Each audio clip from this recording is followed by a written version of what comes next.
Thanks to all of you for coming out on this dreary night. But I've lived here at this time of year for several months, and I know it's always a dreary night, so I guess you're used to it. And I'd like to thank the Humanist Society of the University of Edinburgh for inviting me, and the students at Glasgow, the adults at Glasgow as well, I guess, because I'll be giving a talk there on Monday evening. This Edinburgh and Glasgow are the home of the Gifford Lectures. I don't know if you know those. They're very famous lectures that were endowed to reconcile science and religion. And they've been given by a lot of famous accommodationists and a few contrarians like Carl Sagan. So you can think of this as sort of a splenetic version of the Gifford Lectures that I'm going to give tonight. The topic is, as it says there, why science and religion shouldn't cohabit. It's about the incompatibility between science and religion. So let's Okay, so the problem I want to talk about tonight is the extremely widespread view that science and faith are compatible, harmonious, friendly, amiable, and indeed can contribute to each other's welfare. This view, which if you read my website, I call accommodationism, the view that religion and science can be accommodated with each other. And what I want to talk about tonight is, first of all, how pervasive this view is. You may think, well, this isn't a problem in the UK, but it is.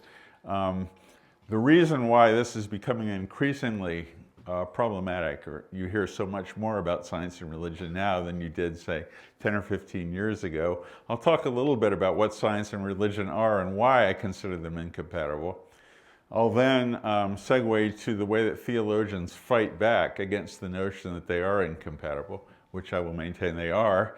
And at the end, I'll talk about, and maybe a little bit in the middle, about why it's a problem to begin with. Why are we even worried about this to start off with? So the first thing I want to do is demonstrate why accommodationism, or the view that science and religion are compatible, is pervasive. Certainly in the United States it's pervasive, and I know it's in the UK it's pervasive as well, because I read the news from over here. The accommodationism is best demonstrated by this guy, who's probably the most famous scientist in the United States. This is Francis Collins, who's head of the National Institutes of Health. He also happens to be an evangelical Christian who founded this organization called BioLogos, which is explicitly meant to reconcile science and evangelical Christianity. In particular, to convince fundamentalists, evangelical Christians who believe in the literal truth of the Bible, that evolution was okay. He's failed miserably in this endeavor, but it's cost him several $1 million to do that.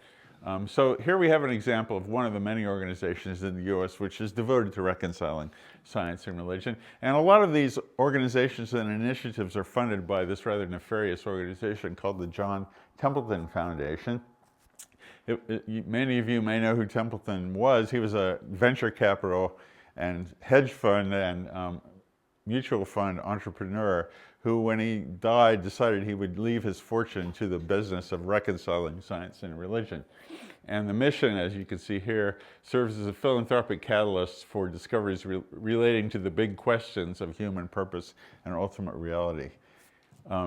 Big Questions is a euphemism for religion. It used to be called the Templeton Foundation for religion, but they realized that wasn't going to make it. So they say now they answer the big questions, which sounds much more scientific, but the questions still remain the same.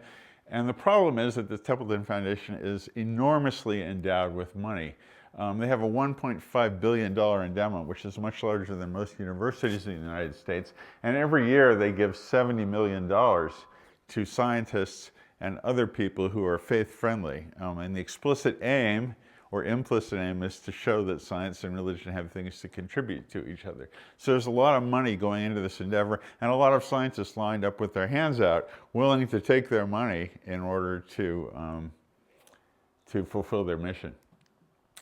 Accommodationism is pervasive not only in the private sector, like the Templeton Foundation, but also within the scientific academy itself in America.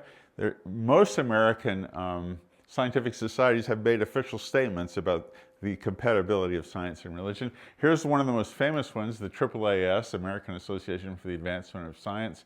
And their official statement is this. I put the relevant parts in red. Science and religion ask fundamentally different questions about the world. Many religious leaders have affirmed that they see no conflict between science and religion. I mean, they leave out, of course, that many religious leaders, in America at least, have affirmed that they do see a conflict between science and religion. So this is only, basically only a half-truth. But this is the sort of Steve Gouldian, non-overlapping magisterial view that science and religion occupy separate spheres of inquiry and therefore do not overlap. That's wrong, by the way. They do overlap, and I'll tell you why. Here's another one. This is by the most prestigious body of scientists in America, the National Academy of Sciences, which you have to be elected to, and you have to be really, really prestigious. It's so prestigious that I'm not even a member. But again, they've made a statement, which is here in red, because they are not part of nature, supernatural entities cannot be investigated by science, which is not true, again, and we can talk about that in the question and answer session if you want. In that sense, science and religion, blah, blah, blah, are separate and address aspects of human understanding in different ways. Attempts to pin science and religion against each other create controversy where none needs to exist. Okay. You know, the interesting thing about the National Academy of Sciences is that 93% of the people that belong to this are atheists and probably would not sign on to this statement. This was written by the president of the National Academies. And I could put up statement after statement after statement like this, but it would all just go to show you the same thing, that American bodies of science are desperately trying to show that what they do is compatible with religion. We like our grant money, we don't like the public to, which is largely religious in America, to think that we're up to something that undermines religion. Okay, so if science and religion really are completely independent areas, as those scientific statements maintain, why are we worried about whether they're compatible or not? I mean, it's like worrying whether tennis is compatible with Rembrandt. I mean, if they're two different things. And the answer to this question is, first of all, they're not independent. And everybody knows that because both science and religion claim to make statements about real things that exist in the universe. And therefore, they are engaged in the same endeavor. Although the things they're looking for might be different things, what they're trying to find out is about things that are real. And I'll give you evidence for that in a minute. And second of all, because they're not compatible, and people know it. And I'll show you this in a minute. I mean, Americans realize that there is a deep incompatibility between science and religion. I'll tell you in a few minutes my own notion of what I mean by compatibility between these two realms of endeavor. First of all, if science and religion are so compatible, as these scientific bodies assert, then why do we have these problems? First of all, in America, as you may know, there's widespread opposition to evolution. It's not so widespread in the United Kingdom, but it's still here. Okay. Second of all, we have the rise of organizations like BioLogos trying to harmonize science and faith. We have lots and lots of books. If you go to the library, I'm sure here at the University of Edinburgh, looking at the science and religion shelves, you'll find not millions, but thousands of books that try to harmonize science and faith, and that attack the new atheist books that claim that there is no harmony between science and faith. There's a conflict between religion and science seen by many people in my country. It hasn't been polled in the UK, but I'll show you the data in a minute. And finally, we have this high rate of atheism among scientists, which is much higher than it is amongst the general public, particularly in America. So here's the data on that. If you poll scientists at so-called elite American universities, you find that 72% of them are agnostics or atheists. If you look at members of the National Academy of Sciences, you find that 93% of them are agnostic or atheists. And it's true that the higher up the ladder you go in terms of scientific achievement in my country, the more and more atheism you get. So the very top scientists are also the most resistant to religion. But if you look at the American public as a whole, and actually these figures are exaggerated, it could be as little as 6%. 16% of the American public, according to one poll, are agnostic or atheist. So we see this real disconnect between the degree of religious belief of scientists and non-scientists. Now, if those two endeavors are completely compatible, why do we see this in the first place? Okay. Religious belief is very different among scientists and the general public. I just showed you that, but here's some recent statistics from up to 2009 about what proportion of the general public believes in God? That's this olive-colored line here. Doesn't know or believes in spiritual, these are the so-called spiritualists, those who don't believe in God, but say they believe in some higher power or mystical spirit. That's 12%, and 4% are atheists in America. You can see the figures on atheists and agnostics vary depending on the poll. But if you look at scientists, you find that the number of people who believe in God, the proportion as a whole, goes down from 83% to 33%, and the number of atheists rises tenfold from 4% to 41%. So here again, we see this huge difference between people that engage in scientific activities and the general public in how religious they are. And you have to ask yourself, well, why is that? Okay. And there's two possibilities. Atheists are attracted to science, or there's something about doing science that turns you into an atheist. Both of these factors are undoubtedly at play, but I think that the latter is probably the more important one. In terms of conflicts between religion and science, if you poll the American public, do you see a problem? Is there a conflict between religion and science? And in general, people say yes. Just look at the top line here. So on the left here, we have the general public, and those who see a conflict are in olive. Those who don't see a conflict are in blue. So 55% of the American public say, yes, there are conflicts between science and religion.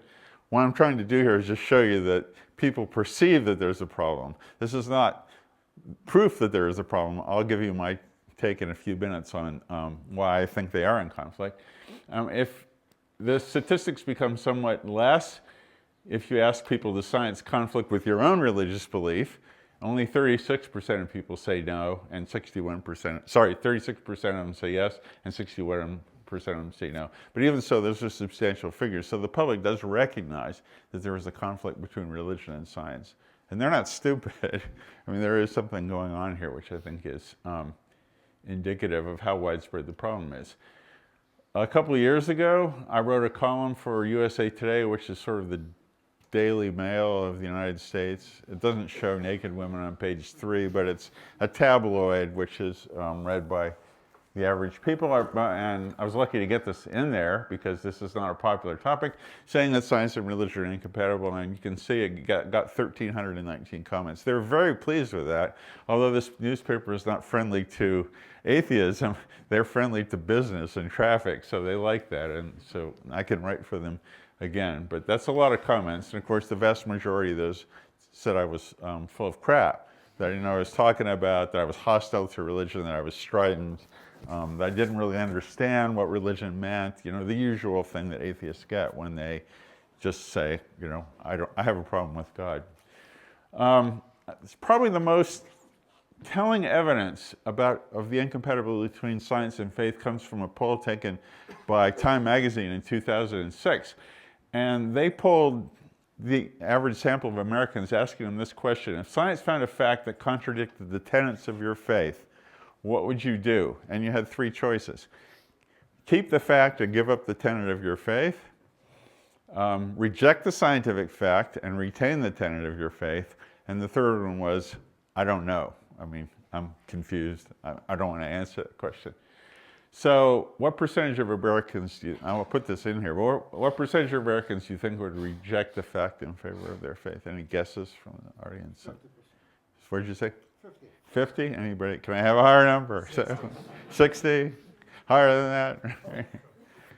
It's actually 64%. So that means that 2 out of 3 Americans, if they're faced with a scientific fact, and by scientific fact I mean something that is so blatantly true that you would be foolish to reject it. That's what we scientists regard as a fact. 2 out of 3 Americans would reject that in order to hold on to some aspect of their religion.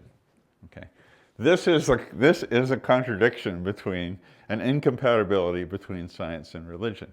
They will reject something that every scientist will accept if it goes against their faith. And that's why evolution, for example, which is about as much a fact as anything else in science, is rejected by so many Americans. And how many Americans it's rejected by, I'll talk about in a few minutes.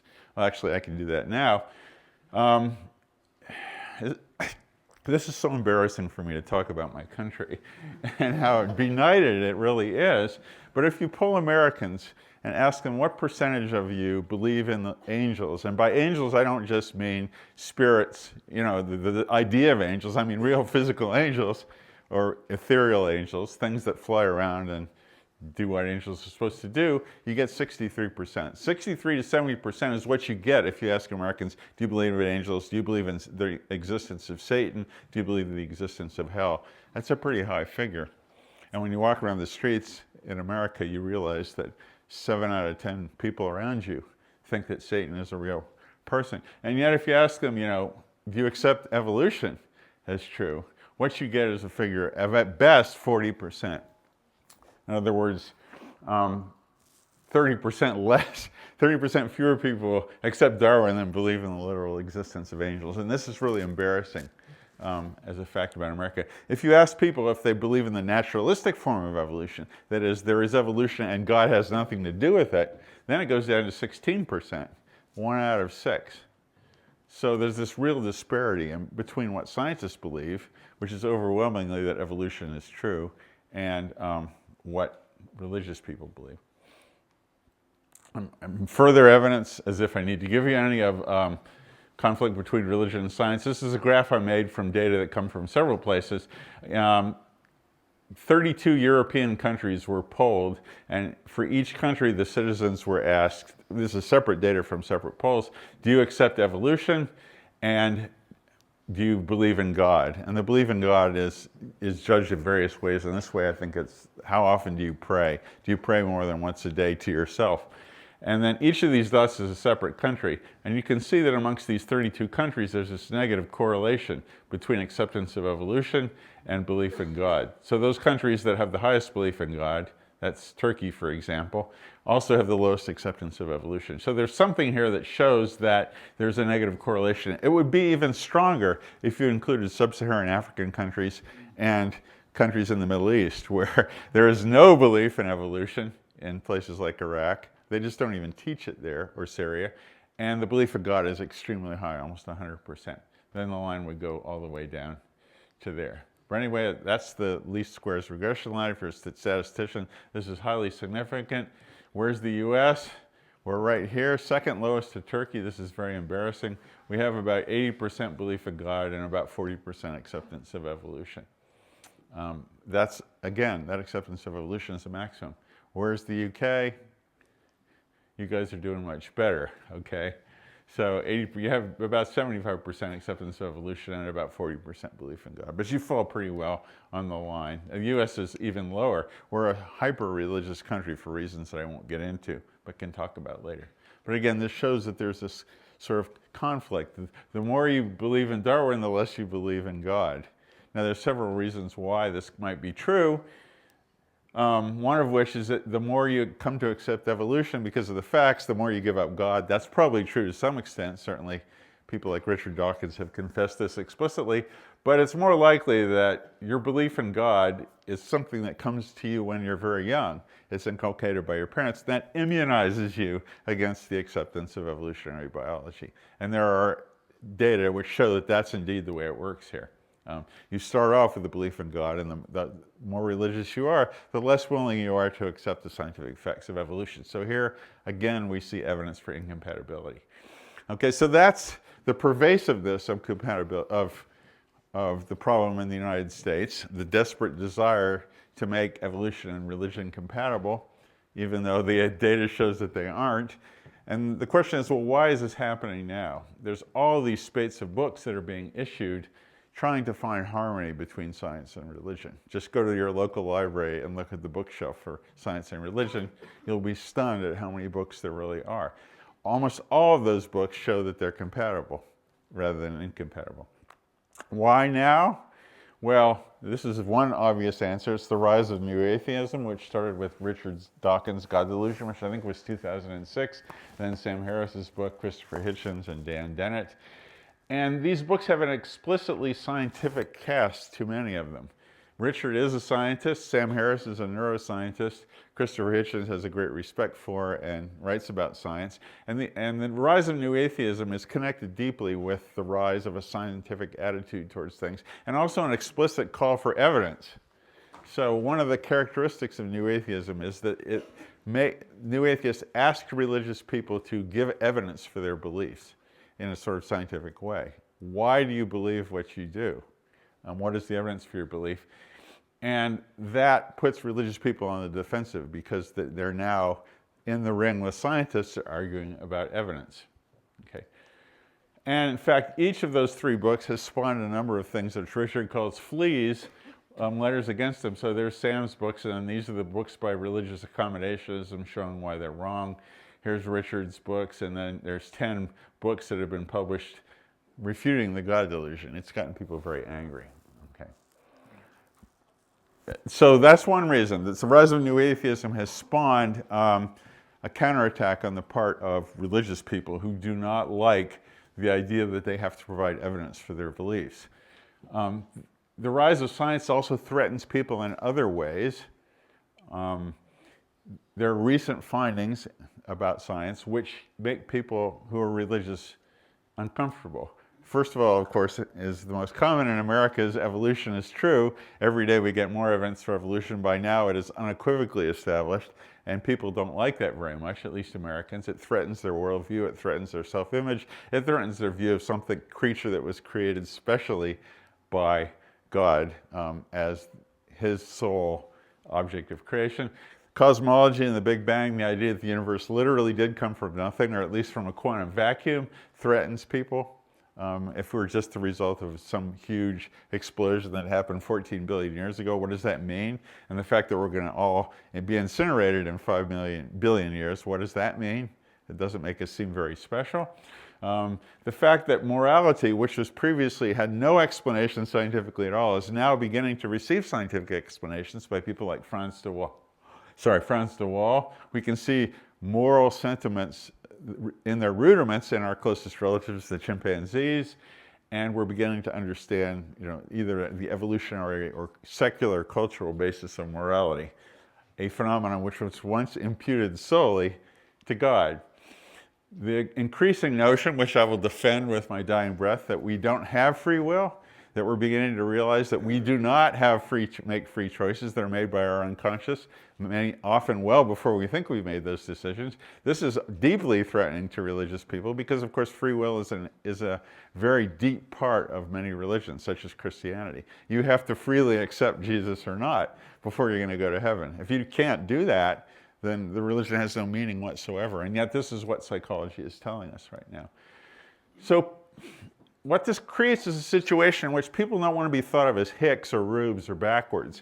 They want to be with it. They want to be scientific and be up with the latest scientific findings. But yet these scientific findings like these make you uncomfortable because they sort of hit your religion in the solar plexus.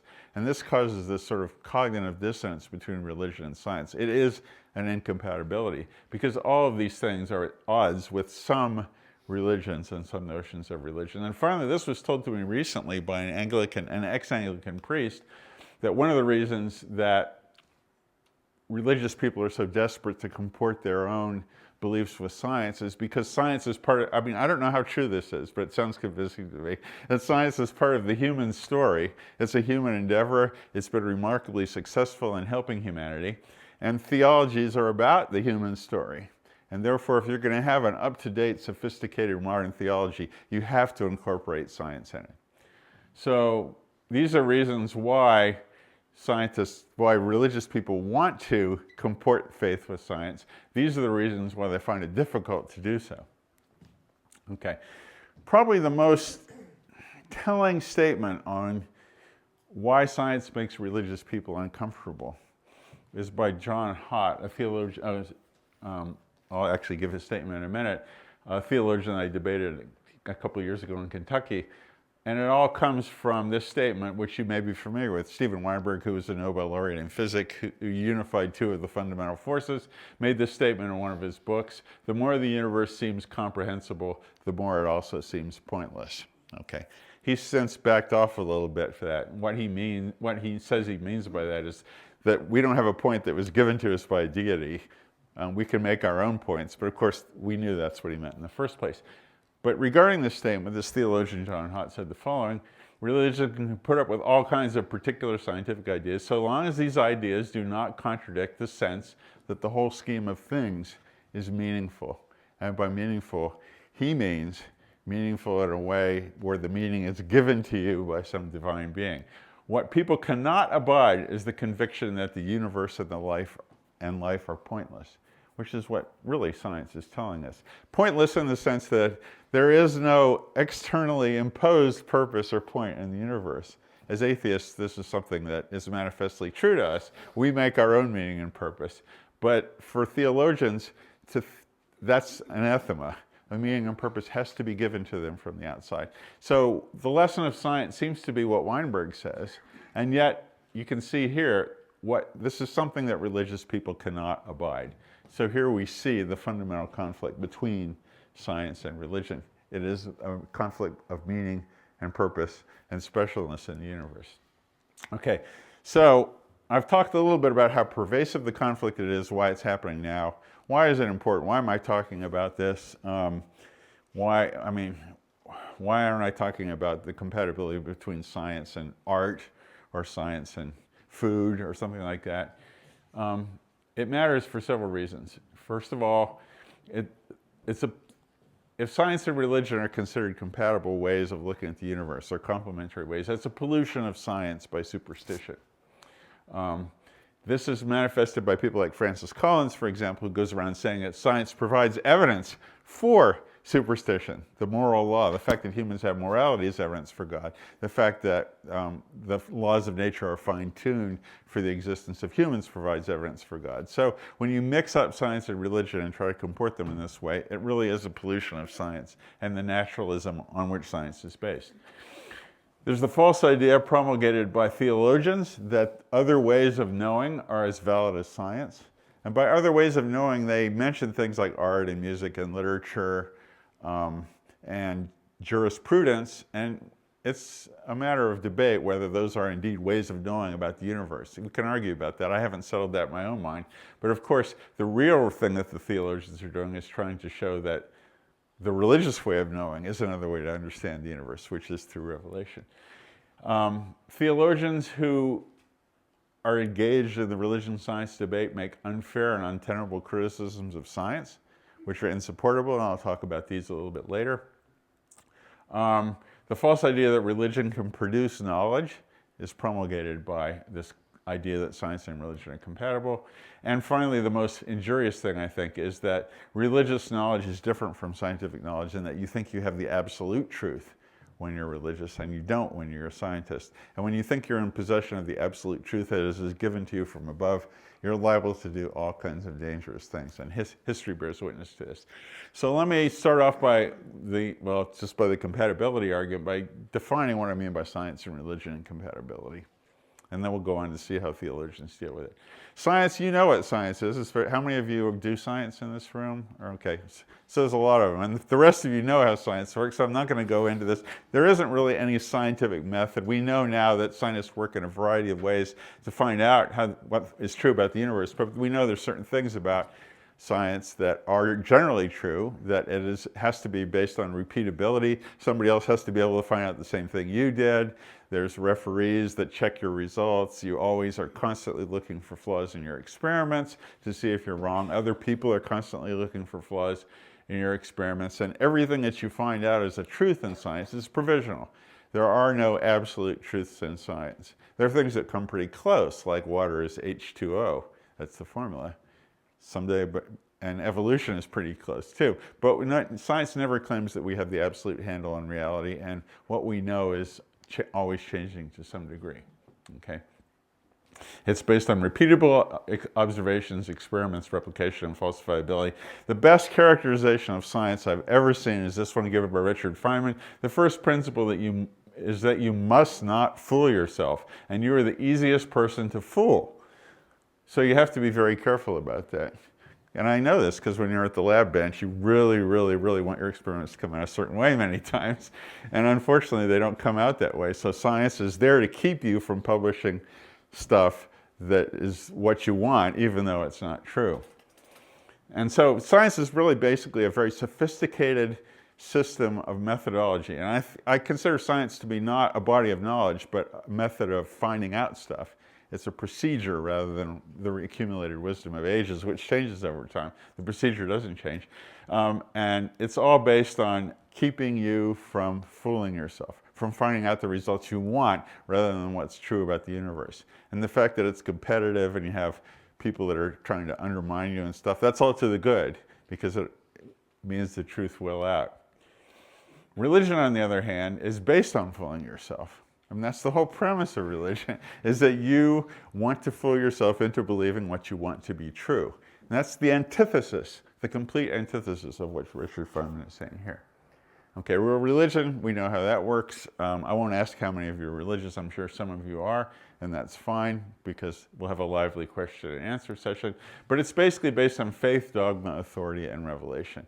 It's the method of finding out truth, if there is such a thing in religion, is based on a completely different way that truth is found out in science. Faith, and this is not a pejorative definition, is belief without evidence. Here it is in the Bible, the two definitions: the assurance of things hoped for, the conviction of things not seen, and then doubting Thomas, of course, who stuck his hands into Jesus' side, to see if he really did have those wounds, and that was a bad thing to do. You should believe without having to have done that. So that's from John. So this is a completely different way of accepting what's true. When you're a child and you learn about Jesus and stuff, you're not given evidence. You're just said, this is the way things are.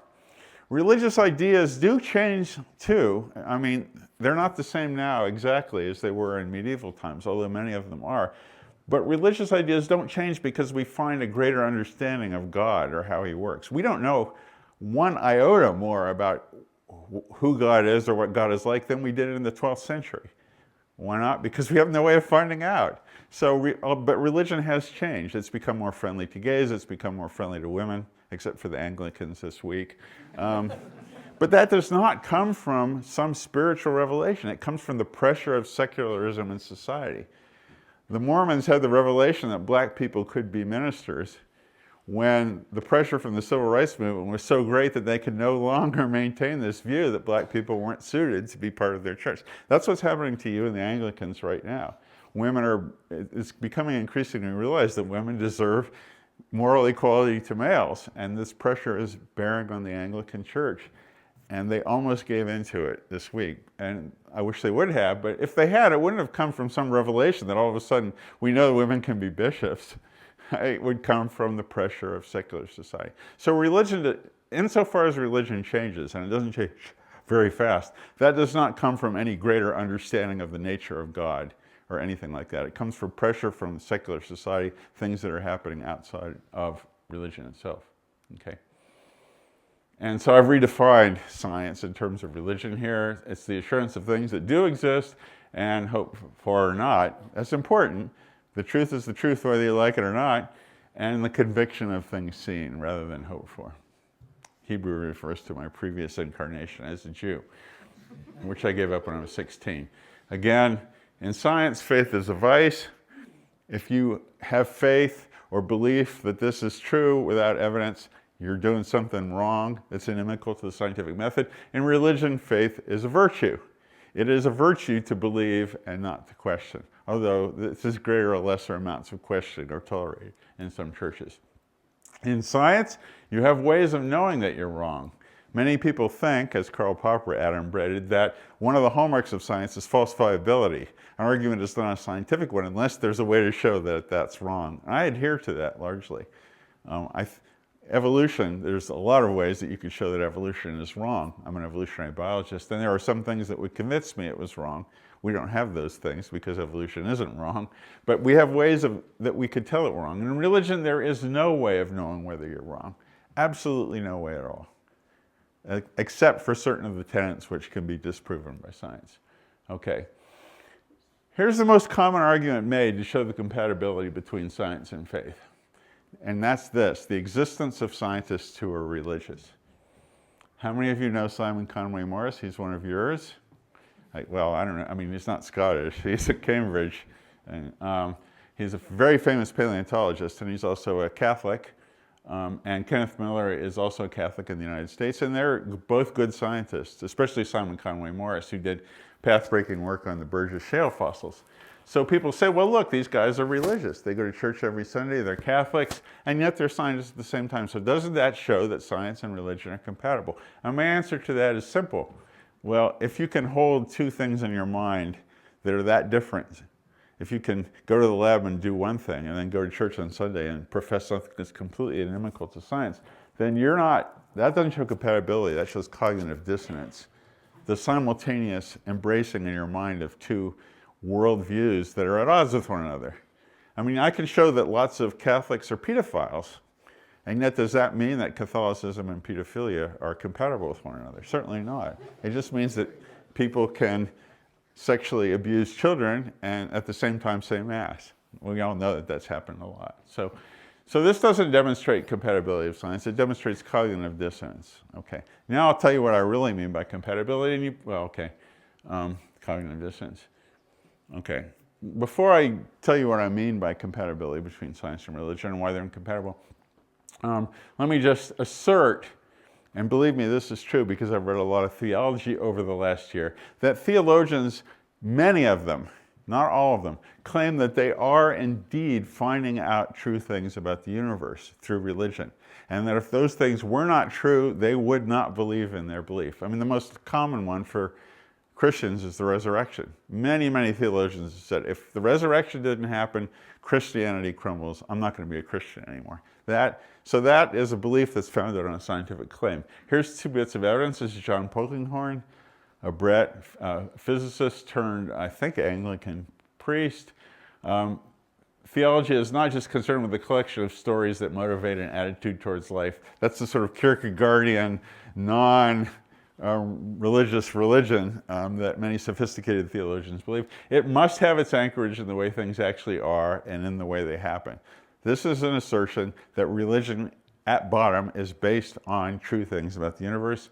I mean, I could give you pages and pages of statements like this. Just take my word for it. Here's John Hott again. On the contrary, religion is about the deepest of all realities. And to anyone who takes it seriously, it is about what is most real. This sounds a little bit like A.A. Milne here, but and so I looked up reality in the Oxford English Dictionary, and it's real existence, what is real rather than imagined or desired, the aggregate of real things or existence. So let nobody try to tell me that religious people aren't claiming that they're making true statements about the universe. Some of them will claim that I'm not saying that there's a resurrection, I'm not saying that Jesus was divine, I'm not saying that Muhammad was the prophet of Allah, but those are the rare ones compared to most of the religious people in the world who do indeed found their religion on the existence of true things about the universe. So theologians on the one hand want to say, okay, my religion rests on certain bedrock truths. But at the same time they tell us this, if we find that certain of their assertions prove to be wrong scientifically, like Noah's flood, like the existence of Adam and Eve, like evolution overturning the creation stories of Genesis. Then they come back with this. The Bible is not, however, a textbook of science. And whenever you read that statement, you have to think to yourself, translate that into what it really means. The Bible is not true. That's what they mean when they say that. It's not a textbook of science. What it means is it doesn't tell you the way things are about the universe, even though we just told you before that we're claiming that things are true about the universe. But of course, as I said, religions do make assertions about the real world. It makes claims that God is of a certain nature, beneficent, omnipotent, omniscient, and works in certain ways. And although the Bible is not a textbook of science, it's a partial textbook of science because there are certain truths which cannot be dispensed with for you to keep your religion. Fundamental amongst those in Christianity is the resurrection and the virgin birth. You probably heard that the Pope this week published the third volume of his biography of Jesus and asserted that yes, there is a virgin birth and you Catholics have to believe that. So, and that goes against everything that embryology and human reproduction tells us. So some of the claims in the Bible. So this is what happens when you claim that you're finding truth, but then science shows that some of those truths aren't really true. Your claims get falsified. Well, that happens all the time in science. You make an observation that falsifies something, like the faster-than-light neutrinos, where they found out it was just a loose wire in one of the measuring apparatuses. Well, when that happens, you just discard your claim. when science disproves something. When science disproves something that religion does, it becomes a metaphor, okay? It's never, so Adam and Eve and the fall and all the Genesis and stuff, religious people don't say, okay, we're going to get rid of those. Those weren't really true. They say, oh, they meant something other than what we think they did, and here's what they really mean. They're in this constant process of revising things as science makes advances and pushes religion into a corner. Okay, but yet they still profess to believe real things. Here's the Nicene Creed. How many of you know of this or have said this yourself? Every Catholic or most Catholics in America say this. I think the Anglicans say this. The Eastern Orthodox people say this. I'm not going to go into this. There's several versions of it. It's not in the Bible. It's a sort of a political maneuver meant to reconcile various warring factions at the Council of Nicaea. But in red, I put all the factual statements that people say that they believe in. The virgin birth, God's going to come, Jesus is going to come back again, and he's going to judge you. You're going to have an afterlife. You have to have baptism for the remission of sins. The dead will be resurrected. All of these are factual statements. So there's the Virgin Mary, right? That Jesus sits up in heaven with the Father. These are all statements about things that are true about the universe. This is not a metaphor. This is the profession of what people really believe and what they say in church on Sunday. Many, many people. Okay. So, does religion reveal truth? They claim that they're in the business of finding out what truth is. But the answer is no, they haven't found out what truth is. Over thousands of years, religious inquiry, to my mind at least, has not produced a single truth, at least about the universe. I mean, you can say, well, they produce moral truths. You know, don't kill your neighbor, be nice to people. But those were secular truths that long antedated the Bible. And those aren't even truths in the same way as scientific truths. Those are moral dicta. Those aren't objective truths about the universe. So over thousands of years of inquiry, despite the fact that religious people claim they're in the business of finding out how the universe works, they haven't produced a single truth about the universe. Theological knowledge does not expand. We know no more about the nature of God than we did in the 13th century. Things change. I mean, now we have process theology, we have sophisticated theology, we have Kierkegaard, but nobody knows which one of these is right. All of them are just graspings in the dark trying to define what a non-existent being is like. And insofar as theological knowledge changes, it changes not because of a realization of the nature of God is this way rather than that, or this is true rather than that's true. It changes because secular society is forcing religion to go in a certain direction. And the most obvious way that that's true is that the religious truths of different faiths are conflicting. If religion was a way of finding truth, you'd expect that different religions would converge on the same truth. Right? They would have the same core sets of assertions, and they don't. I mean, one of the prime examples is that there's a mosque just a couple of blocks away, and the people that go to that mosque think that you will burn in hell if you think that Jesus was the Son of God. That's in the Quran. On the other hand, there are probably people in Edinburgh, certainly a lot of my country, that think that unless you accept Jesus as the Son of God, you're going to burn in hell. So you can't have both of those views at the same time. The different religions do not converge on truth. Different scientists do converge on truth. It doesn't matter whether you're a Hindu physicist or a Jewish physicist or an atheist physicist or a Muslim physicist, you will come to the same conclusions about the nature of the universe. So that's another fundamental difference, an irreconcilable fact between science and religion. Okay, so here's the incompatibilities that I find between religions. It's threefold. First, methodological. I've already told you how the methods of science differ from the methods of religion, if indeed religion has methods. Philosophical difference between science and religion. That is, we know scientists no longer not only have to consider the existence of a supernatural being when we're making our theories, in the way that Newton or Kepler or those people did, when that's proven to be useless. It's proven to be so useless that we no longer even accept the existence of a supernatural being. I mean, provisionally we can say, well, there might be a God that could affect our experiments, but we've never seen it happen. So for all practical purposes, let's just say that that God doesn't exist in the same way that the Loch Ness Monster doesn't exist, or Bigfoot doesn't exist. There's been no evidence for these creatures in the history of time, so let's just get rid of them. So that's a philosophical incompatibility. And finally, there's an incompatibility in outcomes between science and religion. They reach incompatible conclusions about the universe. It didn't have to be that way.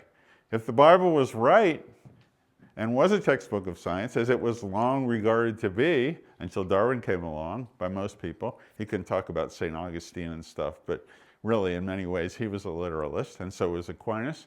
They reached incompatible conclusions about the universe. Here's some of the incompatible conclusions that science and religion have reached about the universe. The existence of evolution. That's scientifically true. Many religious people, and certainly the scriptures, the Bible, and I'm largely talking about the Abrahamic faiths here because those are the ones that I'm most familiar with, and most familiar with Judaism and Christianity rather than Islam. But Islam is much more incompatible with science than, at least in terms of its adherence, than is Christianity and Judaism. Adam and Eve, a bedrock belief of the Catholic Church. We know now that they don't exist. They couldn't have existed. The Great Flood, the fact that prayer works, that's been tested scientifically and it doesn't. The fact that there's a virgin birth and a resurrection, well, we can't prove that they didn't happen, but it violates every decent notion of how humans reproduce. These are outcomes that are outcomes of religious inquiry, which are incompatible with outcomes of scientific inquiry. So we have this threefold incompatibility based on methods, based on philosophy, and based on outcomes of research. And this is what I mean when I say science and religion are incompatible. Not that there are some scientists who are religious or some religious people who are science friendly. Okay. Now, I'm getting close to the end. Theologians realize that they have a problem with science. And they've spent pages and pages of ink, which I, over the last year, have had to painfully slog through, as Luke said, trying to show how you can reconcile these two reconcilable areas. And they do it in a number of ways, which fall into a number of discrete categories when you've actually read a lot of theology. The first way is that you say that the Bible doesn't really say what it seems to say, especially if science says otherwise. In other words, everything that science has disproven about the Bible, you just say, well, that was a metaphor, you know. And if you're really Weasley, you'll say, we knew it all along, okay. Second of all, you claim that theology involves a search for truth, but it isn't. It is a rationalization of the things that you were taught to believe or that you want to believe. The latter most obviously is the fact that you don't die for good, that you come back in another form.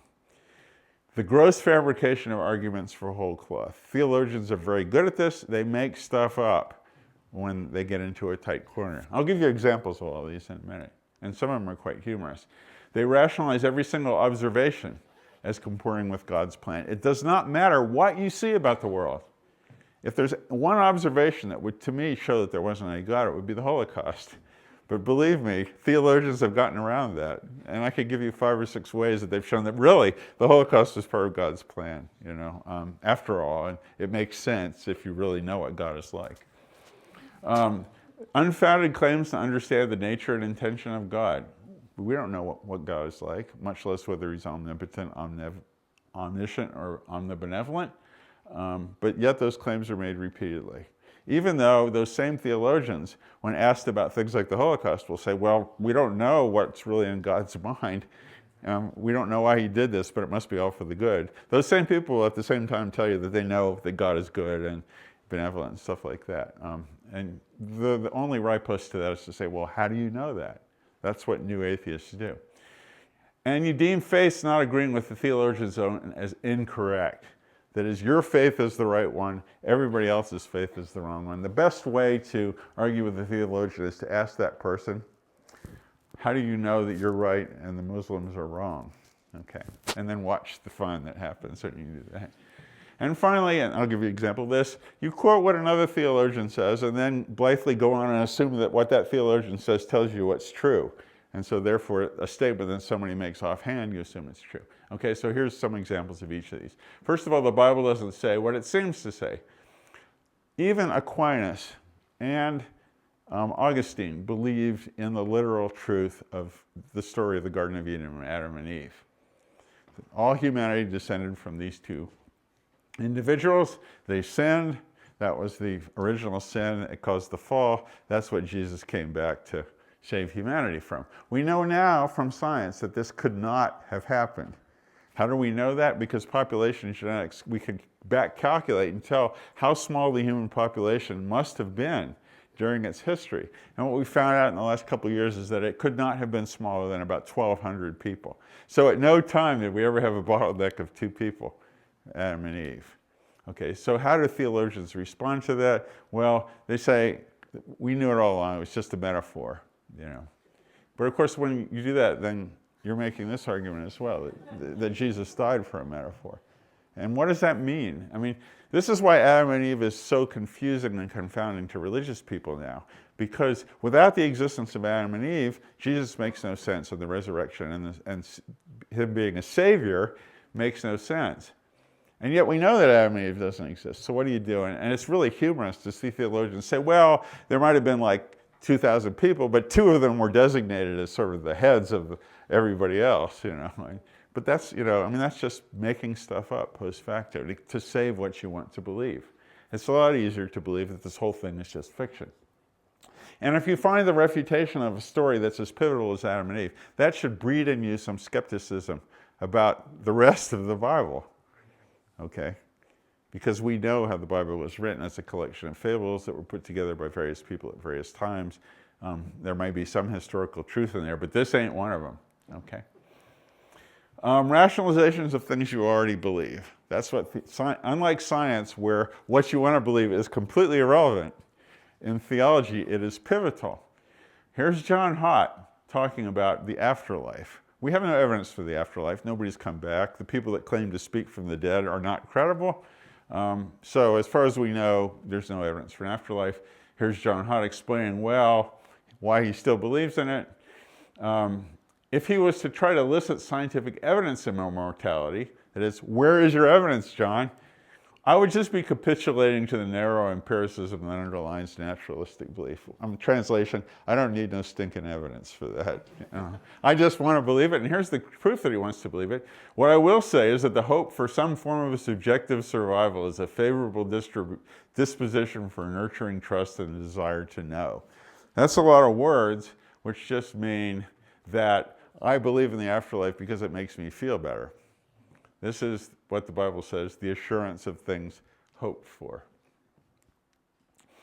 Why do life and evolution entail suffering? To me, the existence of evils, and by natural evils like tsunamis and hurricanes that kill people willy-nilly, cancers in children, the punishment and suffering of people that have done nothing to deserve it, is the Achilles heel of religion, because they have never credibly explained why their notion of God, who is invariably omnipotent, omnibenevolent, and omniscient, would do that.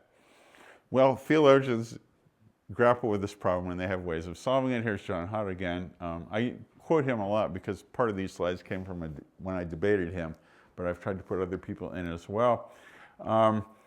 Nature's contingencies and evolution's randomness are not indicative of divine impotence. That is, God could have done something about it, but he didn't want to, because he's caring and self-effacing enough to wait for the genuine emergence of what is truly other than God, with all the risk, tragedy, and adventure that this patience entails. What he's trying to say here, this is a hallmark of sophisticated theology, is they don't use English. They use obfuscation. What he's trying to say is God is sitting up there watching the great human drama, and he wants it to be as full of drama and excitement as he can. And that's why we have this stuff. This reminded me when I first read this of what Gloucester says in King Lear, as flies to wanton boys are we to the gods, they kill us for their sport. What John Hott is saying is, as actors to an audience are we to the God, they watch us for their sport. And in fact, this is what theologians say, that God makes this drama because it's so fulfilling and wonderful. In the meantime, animals get chewed up by other animals, babies die of leukemia, people get wiped out by hurricanes, but that's okay, that just adds to the drama. It's like some huge television show that God is watching from above, as in this cartoon. I mean, this cartoon really pisses off religious people, but I think it's, at least for some of them like John Hott, this is their view of how God operates. Okay. Why is God hidden? Every theologian knows there's no evidence for God. It's another problem for them. Why isn't there? Why hasn't God just come down or arranged the stars in a pattern saying, I am Yahweh, I exist? I mean, there's an infinite number of ways that God could make himself convincing to us. I differ from some other atheists in my view that, yes, there could be some evidence that God exists. But There isn't any, and religious people know that, so they have to deal with the problem of why is God hidden, and this instantiates their other tactic. They make stuff up. It is essential to religious, this is one of my favorite of all theological quotes, it is essential to religious experience, after all, that the ultimate reality be beyond our grasp. Because if we could grasp it, it would not be ultimate. That's not only an incorrect definition of ultimate, but it's also a tautology. So at the same time, here's John Polkinghorne and Nicholas Beale, their book recently. Well, the presence of God is veiled because when you think about it, of course when you think about it, the naked presence of divinity would overwhelm us, depriving us of truly being ourselves and freely accepting God. I mean, they're just making this up as a rationalization for the fact that there is no evidence for God. There's a more parsimonious hypothesis, which is by Dallas McCann. The invisible and the non-existent look very much alike. And you might want to consider the fact that there's no evidence for God. It means that God doesn't exist. But theologians will not do that. They'd rather do this kind of gyration in order to do that. Every possible observation can be comported with religion. Evolution is the greatest killer of belief that has ever happened on this planet because it showed that some of the best evidence for God, which was the design of animals and plants that so wonderfully matched their environment, could be a result of this naturalistic, blind, materialistic process of natural selection. So, and there's so much evidence for evolution, I wrote a book about it, that you cannot be intellectually respectable human being and deny it. And smart theologians don't deny it, they just rationalize it and say, well, yeah, Genesis is wrong, but really, I mean, it's better that evolution happened because that's the way God should have done it in the first place. And here's two theologians doing that. Isn't it a tribute to God that the world is not passive party in the Creator's hand, but is an inherently active and self-creative process, one that can evolve and produce new life on its own? A world of, and this is Francisco Ayala, who's an evolutionary geneticist like me, a world of life with evolution is much more exciting. So whatever you find, you can rationalize it by just saying, well, it's like I could have had a V8 but using evolution. I mean, we didn't realize that God used evolution as his way of creating, and it's a much better way than just poofing things into existence. The curious thing is that why would the Bible not say that then if that was the truth, and if the Bible is true? This kind of rationalization is what I call the sausage grinder of sophisticated theology, where they take scientific necessities and grind them up and convert them into theological virtues. So evolution is really a virtue. That's God. That shows how much better God is than we really realize, because he doesn't just make things into existence. He creates a universe that keeps changing and creating itself. And isn't that so much more wonderful and miraculous than the way the Bible says? Unfounded claims to understand the nature and intention of God. The Trinity is one of these. You probably know that the Trinity is not in the Bible. It's based on loose interpretations of the Bible, and it was decided by theological congresses that decided, yes, there's a three-in-one God. Here's a Christian physicist saying God is relational, one God, yet a Trinity, three persons unfold in a relationship of perfect love, and each of the persons is full in God. The persons are distinct yet inseparable and interrelated. As a scientist, when you see something like this, your first response is, how do you know that? I mean, there's lots of people that aren't Trinitarians, like Unitarians, or Christian Scientists, or Mormons. So we have these conflicting faiths, each of them claiming they know something about the nature of God. Proof by quotation, this is the last one. You can see this frequently in theological literature. Somebody will quote another theologian like Alfred North Whitehead, who's the founder of process theology, also a scientist, and they'll start by saying, well, according to Whitehead, this is how God is. This is process theology, in which God is not static. He changes. He's not completely omnipotent, and he's affected by the world. This is another interpretation of theology. And Ian Barber, who's a physicist, wrote a book about this, and he says, well, according to Whitehead, this is the way God is. And then he just goes on for the rest of the book and assumes that this is true. So this is proof by authority. It's as if somebody said, well, according to Max Planck, light is emitted in quanta. And you don't need any evidence for that. Then you just go on and assume that he's right just because he's a Max Planck and said this. Okay. So this is another way that theologians deal with the issue of religious difficulties. As I said before, different faiths give different answers about what the nature of the world. Here's some of the big questions that John Hott says religion is there to answer. What's going on in the universe? Is there any point to it at all? Why are we here? How should we live? Does God exist? Blah, blah, blah. Most of these questions are unanswerable or are given different answers by different faiths. Some of them science can answer, like why is there so much suffering? Well, natural suffering is a byproduct of natural selection and the idea that pain is an adaptation to let you know that something's going wrong with your body. Why do we die? Science has an answer for that too, which I won't go into now. But in general, these questions that religion says it's going to answer, it doesn't answer, or that different religions answer in different ways. Okay? And in fact, after raising this, Hott says, and I'm not sure this is the same book. Yeah, it is in the same book, different page. The transient and expected death of the cosmos defy our attempts to state clearly what the point of it all is. So he admits that, yeah, we have all these big questions that we're in the process of answering, but we don't know what the answers are. And they never will, because they have no way of knowing what the answers are. Okay, religion fights back. I'm not going to go too deeply in this. Accusations against science and scientists. After religion or theologians have failed to successfully defend their realm against the incursions of science, they decide to fight back and attack science on various grounds. And I won't go into this in detail, I just want to show you some of the grounds they attack science on. First of all, they say science is a faith, like religion. It's not a faith. We don't believe without evidence. I could rebut these later if you want. A lot of them will say, well, science was founded by religious people like Newton. But everybody was religious back in Newton's day. That doesn't say anything. Science can't prove that God doesn't exist. Yeah, that's true. We can't prove that anything doesn't exist, but we can make a pretty good stab at it. Science fosters scientism, the view that science is the only reliable guide to truth. Lots of books about this. Science gives us no moral grounding. True, but neither does religion. And science has been misused. The atom bomb, eugenics, Hitler, etc. These are all things that are brought up by theologians in an attempt to drag science down to the level of religion, because that's exactly what they're doing when they make these kinds of arguments, especially this first one here, which really ticks me off. Okay, so to end, a lot of people are always calling for a dialogue between science and faith. There was a conference at CERN, the physics organization in Switzerland, a couple of weeks ago, in which they got together a number of theologians and a number of physicists, hoping for a productive dialogue between them. Now, I don't know what that means exactly, to have a productive dialogue between scientists and physicists, because such a dialogue can only really be a monologue. Can science and faith contribute to each other?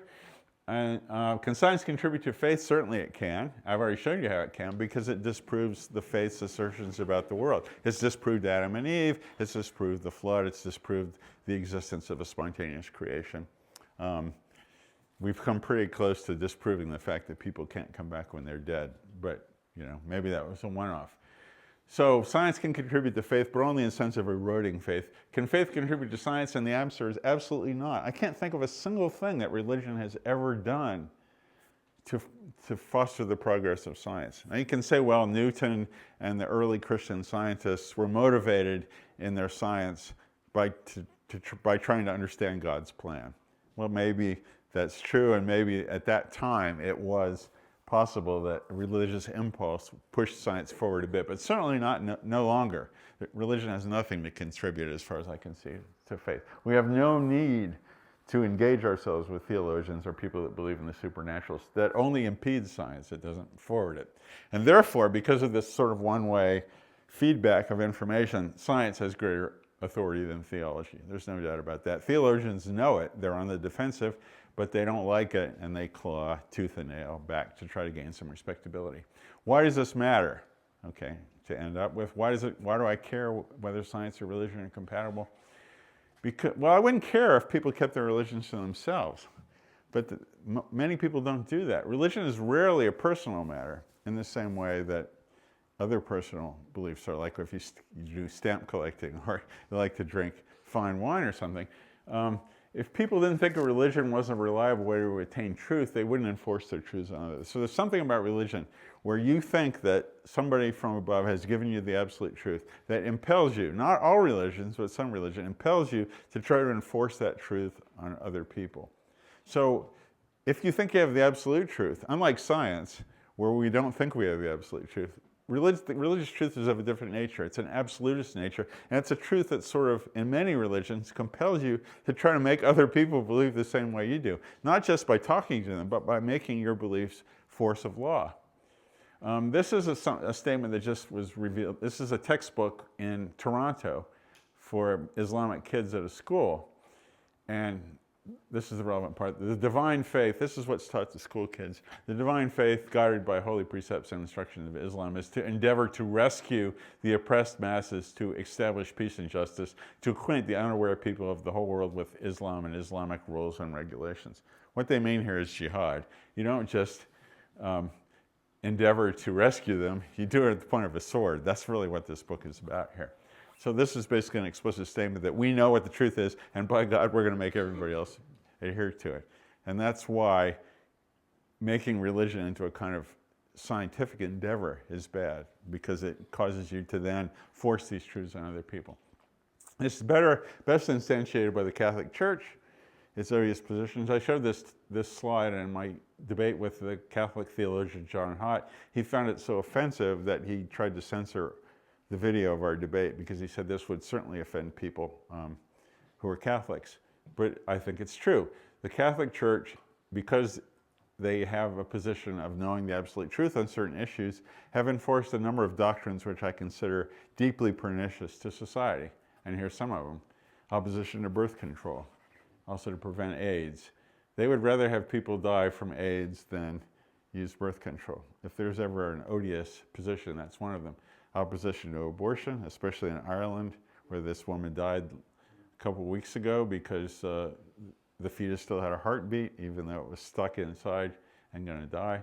Opposition to divorce, opposition to homosexuality. These are all official positions of the Catholic Church as codified in their documents or dogma. Control of people's sex lives, oppression of women. This is a feature of almost every religion.